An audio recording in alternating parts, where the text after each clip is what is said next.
pessoal, tudo bem com vocês? Espero que sim. Bom, dando continuidade aos nossos estudos sobre biologia no Enem, hoje a gente vai entender como algumas moléculas são importantes para a célula, as suas funções, como a gente já vem estudando as células, revisando as células, e também como essas moléculas estão distribuídas nos alimentos. Hoje vocês vão aprender a reconhecer que tipo de alimento e que tipo de molécula é em maior quantidade apresentada nesse alimento.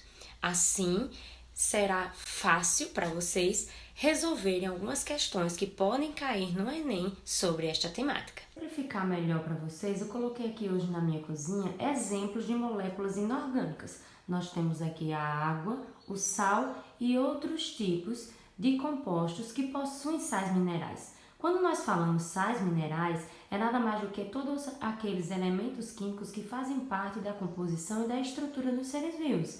Por exemplo, nitrogênio, fósforo, potássio, cálcio, enfim, certo? Essas são as moléculas inorgânicas, água e sais minerais.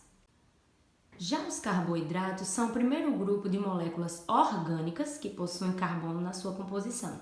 Nessa alimentação, representados por arroz, tapioca, açúcar, macarrão, mas podem ser também pão, biscoito, entre outros. Os carboidratos, eles possuem a mensagem principal, digamos assim, a função principal de dar energia ao corpo dos seres vivos. As proteínas, representadas por todos os derivados animais, são leite, ovos, queijo, aqui também temos o requeijão, linguiça, carnes, enfim. As proteínas, elas possuem uma função principal estrutural e também atuam nas mais diversas reações químicas. Geralmente se diz na biologia que elas são as moléculas principais do corpo de qualquer ser vivo, porque elas estão na estrutura desse ser vivo. Um terceiro grupo que nós temos aqui, representando os lipídios, são nada mais do que alimentos industrializados. Os lipídios, eles são conhecidos como gorduras, mas na verdade eles podem ser uma gordura boa ou ruim, a depender do tipo de alimento. Aqueles alimentos industrializados são considerados gorduras ruins e fazem mal ao corpo porque eles acabam entupindo artérias e veias e assim não facilitando a circulação do sangue e do oxigênio.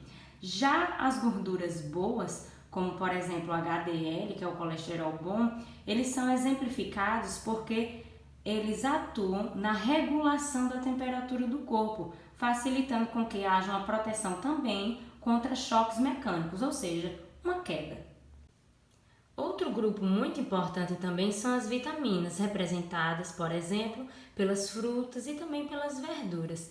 As vitaminas, elas têm funções regulatórias, estruturais, são variadas as funções e geralmente elas são encontradas em todos os alimentos, entretanto, em maior quantidade em frutas e verduras. Vale salientar aqui que qualquer uma desses tipos de alimentos são importantes para o corpo dos seres vivos e eles atuam em conjunto para regular toda a estrutura e todo o funcionamento. Conhecendo os mais variados tipos de alimentos, nós podemos perceber quais são as alimentações equilibradas e quais não são. As alimentações equilibradas são aquelas que possuem proteína, vitamina, água, sais minerais, carboidratos e também lipídios em quantidades adequadas. Caso uma dessas alimentações tenha um tipo de alimento em maior quantidade do que o outro, isso pode prejudicar o funcionamento dos seres vivos e assim acarretar, como por exemplo, doenças. Bom pessoal, espero que o vídeo tenha servido para vocês entenderem a proposta das moléculas dentro de cada alimento, como elas se comportam, qual é a sua maior abrangência. Agora, o que vocês vão fazer simplesmente é montar um prato, certo?